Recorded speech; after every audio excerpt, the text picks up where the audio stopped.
Hello there. The topic of power levels in EDH has always been in a very peculiar place. On one hand, it is very important to know what power level your deck is, as well as gauging what your opponents are playing, while on the other, well, everyone has their own scale as to what power level means, which has promptly led to the meme that every and all decks are a 7.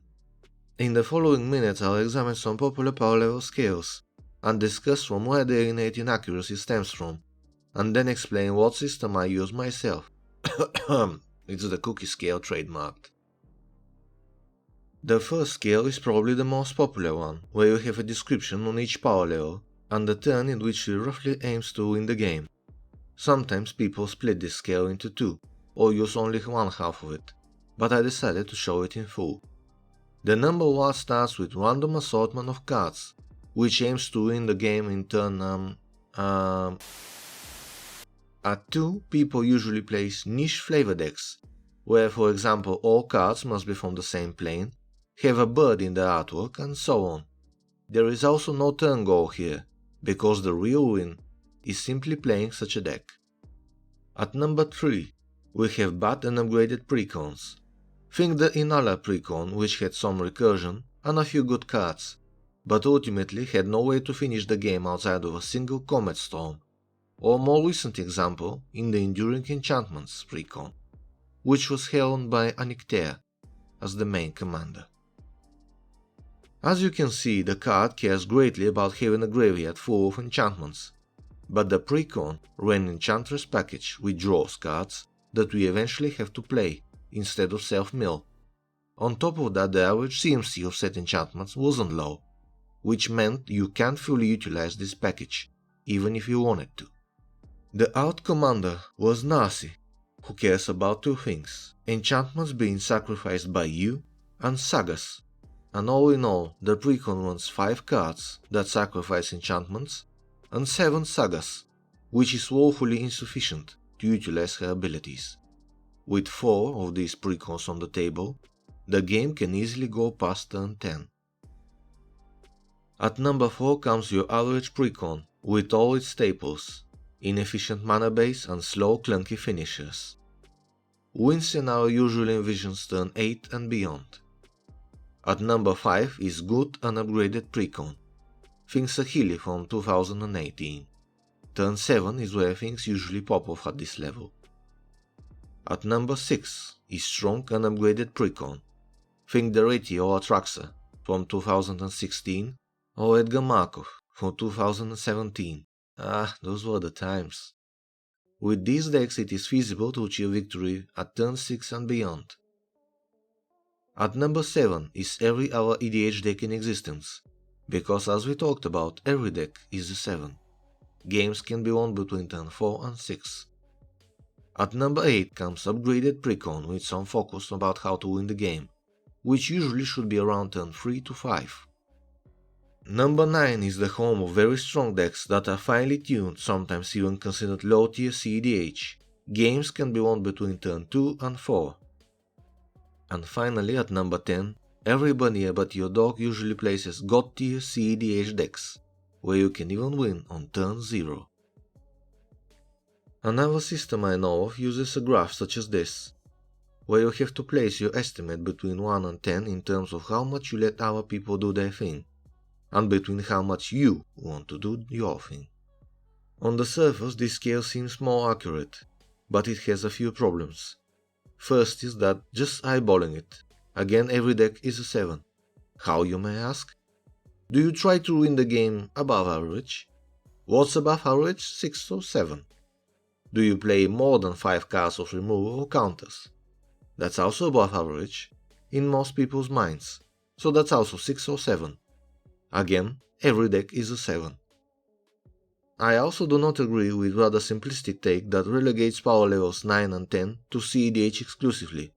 While strong decks and CEDH may overlap as you will see in my scale, there are very well built decks that are also very powerful, who are by no means CEDH worthy. The reason these systems fail is quite simple: self-assessment. No one wants to believe that they are playing a bad deck, so it is natural to bump up a 5 by a few points. Conversely, You know your deck is strong, but it can't be that strong. It's just a slightly upgraded precon or a skill issue on behalf of your opponents. As for pub stompers, considering they keep doing it over and over, only one thing is certain. They revel in downplaying the strength of their deck, because it is a double victory of sorts. My casual mid-power deck beat you game after game, haha, what a noob. All that being said, we can see how once again, every deck is a 7. All of the systems that we covered so far seem overly complicated, and yet painfully inaccurate, due to complete reliance on self-assessment on behalf of players. But what if we could eliminate the human factor? What if there was no room for lie, no room for moderation or measure, but a simple yes or no? Above all else, simplicity. I present to you the cookie scale. That's trademarked, by the way. The cookie scale uses 10-grade scale, where every deck starts at 3, as the place where the most vanilla basic decks go. Regarding anything below 3, you can assume that it is either severely budget-restricted builds or pure unadulterated junk, where you can't really measure the power level that accurately, nor it is particularly important that you do so. Starting at 3, you ask 7 simple questions, where each positive answer adds a point to your deck's power level. Do you run perfect mana base, such as duels, shocks, triumphs, rare fetches? This is important because having good mana base with lands that enter untapped and produce more than one color almost guarantees that whatever you are trying to do, you will not be restricted by color screw.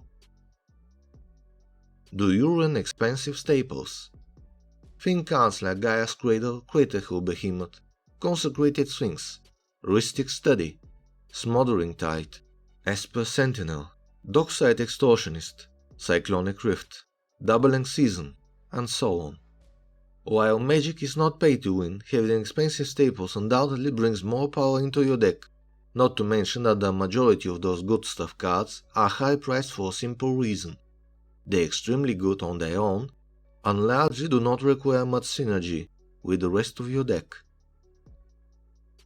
Do you run fast mana? For those that don't know, fast mana means net mana positive cards, like Mana Crypts, Mana Vaults, Moxes, or lots of rituals like Dark Ritual or Cabal Ritual. These cards provide fast explosive starts, where you get to play a high impact card or your commander very early on, or are part of various combo wins, some of which can end the game even on turn 0. I would like to underline that soloing while being a net positive fast mana card should be excluded when deciding whether to answer yes to this question. Do you have 8+ pieces of instant speed interaction? Why is this important? Well, did you know that Masters of the Arcane savor delicious irony? Their study of deep and complex arcana leads to such a simple end, the ability to say merely yes or no. Running low amount of instant sprint interactions means you are in the hands of your opponents, like a castaway's raft that the waves toss and fling around. What if you could stop them from foiling your victory? What if you could stop them from winning? What if you could calm the sea itself? What if you had the ability to say merely yes or no? #JustPlay interaction. Do you run a game-winning combo? This is rather obvious, but having a game-winning combo can, win you the game, thus increasing your deck's power level. Do you run tutors to search for that combo specifically? This is important as well because running tutors lets you stack the deck, so to speak, by eliminating the variance of EDH, while also speeding up your clock. Can your deck function/win without your commander? This last question is very important because it determines whether your deck can win or even function without your commander.